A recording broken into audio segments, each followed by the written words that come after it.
Olá, sejam todos muito bem-vindos ao meu canal. Respondo pelo nome de Salina Chambi, estudante do Instituto Superior de Comunicação e Imagem de Moçambique, cursante de Contabilidade e Auditoria, sob a orientação do Dr. Abílio Muxanga. Bom, hoje vamos mergulhar no mundo dos fluxos de caixa e explorar aquilo que é a norma 2, que trata das demonstrações de fluxo de caixa. Bom, este trabalho ele apresenta a seguinte estrutura: introdução, objetivos, âmbito, fluxo de caixa, caixa e equivalentes, apresentação de fluxo de caixa, atividades operacionais, atividades de investimento, atividades de financiamento, relatos de fluxo de caixa, relatos de fluxo de caixa numa base líquida, relatos de fluxo de caixa, moeda estrangeira, juros e dividendos, impostos sobre rendimento e divulgações. Bom, no vídeo de hoje, vamos entender o objetivo da norma 2, os tipos de fluxo de caixa, métodos de relato, fluxos especiais, como é que vamos interpretar como interpretar essa informação. Bom, no início pode parecer uma coisa difícil, mas vamos aqui descomplicar tudo com exemplos do dia a dia, exercícios práticos e dicas que você pode usar na sua empresa ou nos seus estudos. No final dessa apresentação, você terá uma visão completa para analisar fluxos de caixa de qualquer empresa. Bom, este trabalho ele tem como objetivo geral entender o funcionamento do fluxo de caixa na empresa. Tem como objetivo específico analisar o fluxo de caixa, a sua importância e o desempenho do mesmo.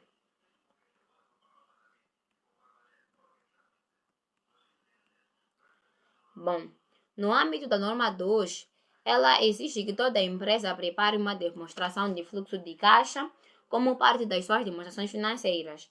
Isto é importante porque permite comparações entre períodos e sem isso não se pode saber se a empresa melhorou ou piorou a sua posição de caixa. Vamos a um exemplo prático. Se uma empresa gera 100 mil de lucros em um mês, mas gastou 120, algo está errado. Então, a demonstração de caixa, ela vem para mostrar exatamente onde o dinheiro foi. Importância. Bom, por que a demonstração de fluxo de caixa é importante? Antes de mais nada, quero que você imagine uma empresa que mesmo sendo lucrativa, ela enfrenta sérias dificuldades para pagar seus funcionários ou fornecedores. Isso acontece quando não se controla o fluxo de caixa. Daí surge a importância de controlar o mesmo. E ela mostra de forma clara como o dinheiro entra e sai da empresa, permitindo aos gestores que tomem decisões mais acertadas. Classificação dos fluxos de caixa. Bom, os fluxos de caixa eles são classificados em atividades operacionais, atividades de investimento e atividades de financiamento. Bom, atividades operacionais. As atividades operacionais são operações do dia a dia que geram receitas. Por exemplo, receber pagamentos de clientes, pagamento de fornecedores, salários, impostos e até seguros. Tudo isto faz parte das atividades operacionais da nossa empresa. De seguida, temos as atividades de investimento. Bom, atividades de investimento são os fluxos de caixa relacionados com a compra e venda de ativos a longo prazo. Por exemplo, a empresa ela compra uma máquina nova e vende um imóvel. Ou faz um empréstimo concedido a terceiros ou compra ações de uma outra empresa. Aí, nós estamos perante a uma atividade de investimento. Atividades de financiamento. Bom, as atividades de financiamento Elas envolvem recursos obtidos ou pagos a investidores ou credores, como, por exemplo, emissão de ações, pagamento de dividendos, empréstimos bancários, amortizações de dívidas. E um jeito fácil de lembrar de todas essas coisas pode ser assim: operacional, coisas do dia a dia. Investimento é uma coisa futura. Financiamento é o dinheiro de fora que entra na empresa.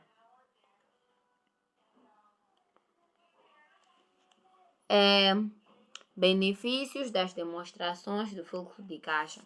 Bom, o fluxo de caixa, ele tem vários benefícios. O primeiro benefício que ele nos apresenta é poder ajudar na avaliação da liquidez e solvabilidade da empresa.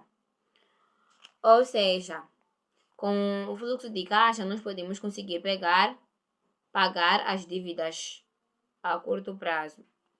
Segundo, permite comparar lucro com caixa disponível. Lembre-se que o lucro contábil, ele não é sinônimo de dinheiro em caixa. Uma empresa ela pode ser lucrativa e ainda assim ter falta de liquidez. Atenção aí. O terceiro e o último é prever lucros futuros. Bom, se uma empresa sempre gera um caixa positivo em suas operações, é mais seguro investir nessa empresa. O histórico do fluxo de caixa ajuda bastante nos projetos futuros. Vou dar um exemplo aqui. Imagine que uma empresa que teve lucro de 50 mil, mas pagou 60 mil em fornecedores. A pergunta vai ser: essa empresa tem caixa suficiente? Obviamente que não. Isso vai mostrar a importância de acompanhar o fluxo de caixa de uma entidade e não apenas o seu lucro. Caixa e equivalente do caixa. Bom, vamos ponto a ponto. Primeiro, o que é caixa? Caixa é um bocadinho mais simples, né? É o dinheiro físico e os depósitos à ordem. Agora, equivalente de caixa são investimentos de curto prazo, de alta liquidez e baixo risco, que podem ser convertidos rapidamente em dinheiro. Por exemplo, aplicações com conhecimento até 3 anos. Bom, outra parte importante são as descobertas bancárias. Elas fazem parte da gestão e são todas tratadas como equivalentes de caixa. Isto pode parecer um bocadinho contraintuitivo, mas reflete muito naquilo que é a realidade. E lembre-se, os movimentos do caixa ou equivalentes do caixa, eles entram no caixa porque não respeitam as novas entradas ou saídas de dinheiro. Métodos de apresentação. Bom, temos como métodos de apresentação o método direto e o método indireto. Bom, método direto é a lista de todos os recebimentos e pagamentos reais. Ele é mais informático porque mostra exatamente quando entra e quando sai o dinheiro da empresa. Já o método indireto, ele parte do lucro líquido e ajustar os itens sem fazer custo, sem impacto em caixa, como depreciação ou provisões. É mais simples de preparar porque usa-se o lucro contábil, porque usa-se o lucro como base, né? Por exemplo, começamos com um lucro líquido de 50 mil, somamos depreciação de 5 mil e ajustamos ajustamos a variação e as contas a pagar. O resultado no fluxo de caixa vai ser operacional. Outros aspectos, temos a moeda estrangeira. Bom, a moeda estrangeira, ela trata das transações em moedas de um outro país que devem ser convertidas para a moeda funcional da empresa. Isso são as diferenças cambiais não realizadas, ou melhor, as diferenças cambiais não realizadas, elas não fazem parte do nosso fluxo de caixa. Juros e dividendos, classificação consistente. Bom, juros e dividendos, eles podem ser operacionais, investimento ou financiamento, dependendo do contexto. Impostos. Os impostos, geralmente, eles são classificados como operacionais. Componentes e outras divulgações. Bom, uma empresa, ela deve mostrar os seus componentes de caixa equivalentes e reconhecer com o balanço. Também deve divulgar saldos significativos que não estejam disponíveis para uso, como garantias bancárias em caixa bloqueada judicialmente. Por exemplo, se uma empresa tem 100 mil em caixa, mas 20 mil estão bloqueados, o valor disponível para essa empresa é 80 mil. Isso é impossível para avaliar, isso é importante para avaliar a liquidez da nossa empresa.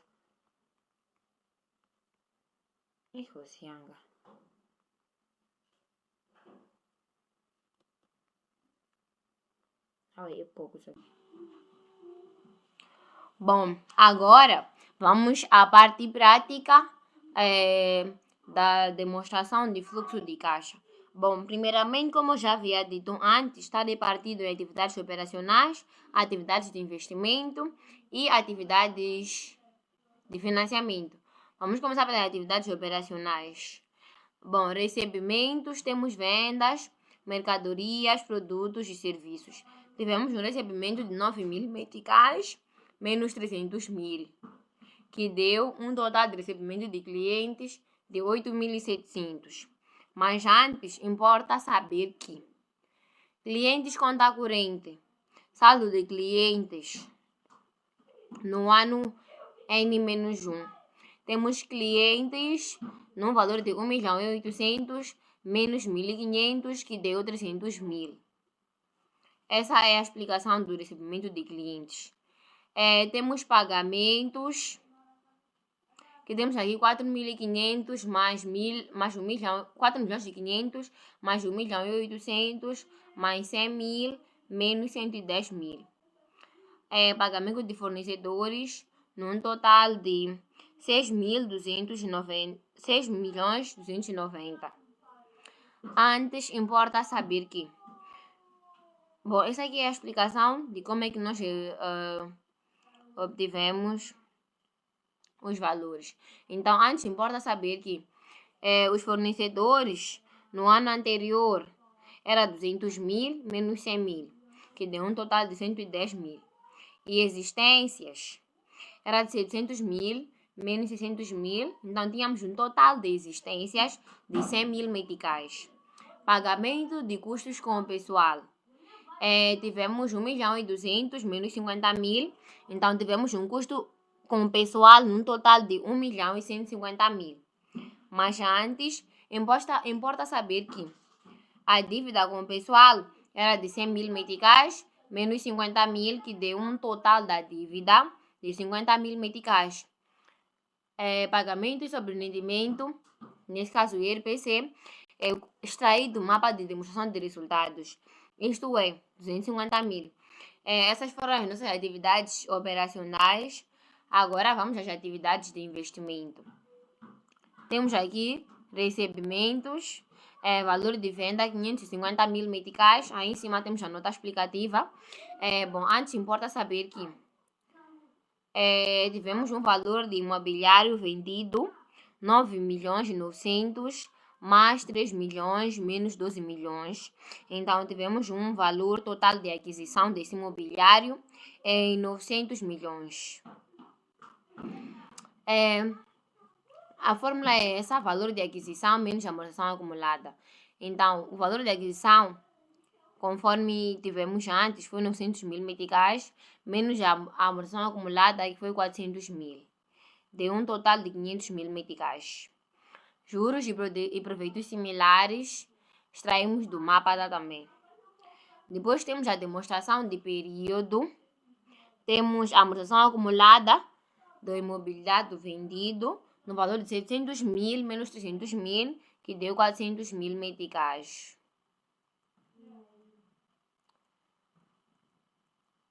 Agora vamos às atividades de financiamento. Temos aqui recebimentos, empréstimos bancários, médio e longo prazo, 3 milhões e 500 meticais menos 1 milhão e 900. Empréstimos bancários, médio e longo prazo, 1 milhão e 600 meticais. Valor, reservas de revalorização, 0. Reservas legais, 640 menos 600 mil, que deu 40 mil. Reservas de livres, saldo de reservas livres, 1 milhão e 660 menos 1 milhão e 400, que dá 260 mil. Resultado do exercício no ano, no ano N-1, dá 500 mil. Isto significa que a distribuição em 2001 foi reservas legais 40 mil, reservas livres 270 mil, dividendos pagos 200 mil. Total do exercício 500 mil. Resultados do exercício. Temos aqui dividendos pagos 500 mil menos 40 mil mais 260 mil, que deu um total de 200 mil de dividendos pagos. Empréstimos bancários de curto prazo, 200 mil. Então, agora vamos à resolução do nosso exercício.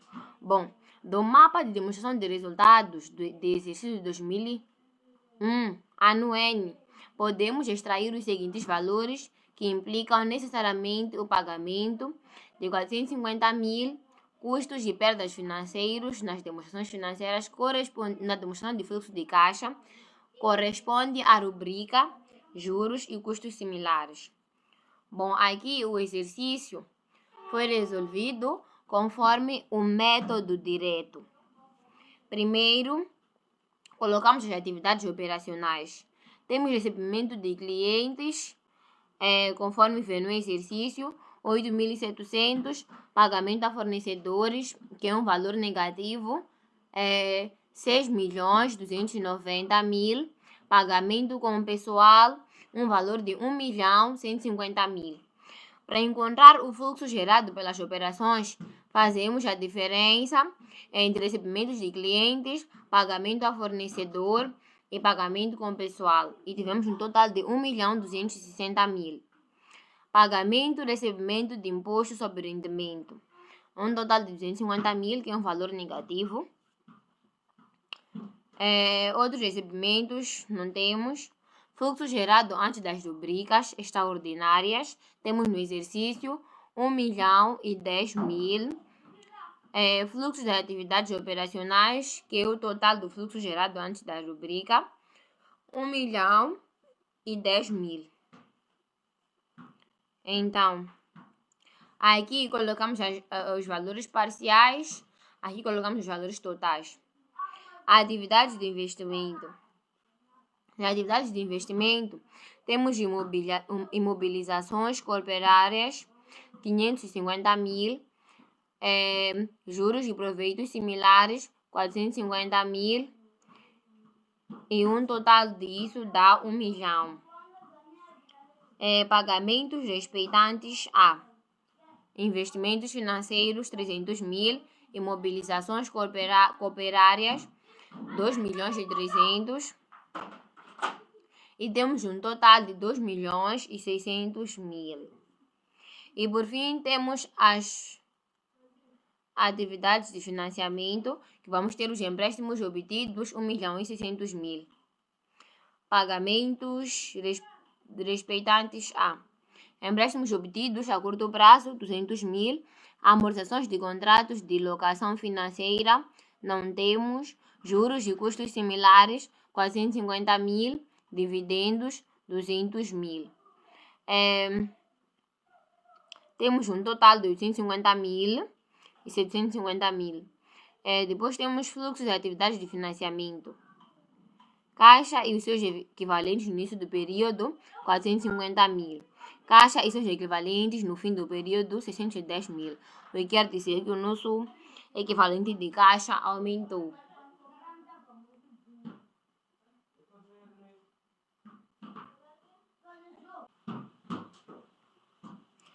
Findo o presente trabalho, concluí que o conjunto desses três efeitos, operativo, investimento e financiamento, permite-nos explicar a variação de caixa e seus equivalentes. E entende-se como equivalentes de caixa os depósitos bancários e os investimentos de curto prazo, cuja conversão em numerário se possa efetuar sem grandes riscos de alteração do valor no prazo máximo de 3 meses e contar da data da sua contribuição ou aquisição. Evidentemente, a variação de caixa e seus equivalentes poderia ser obtida diretamente pela comparação de balanço final com balanço inicial. A vantagem do mapa é que ele consiste no fato de explicar o porquê dessa variação.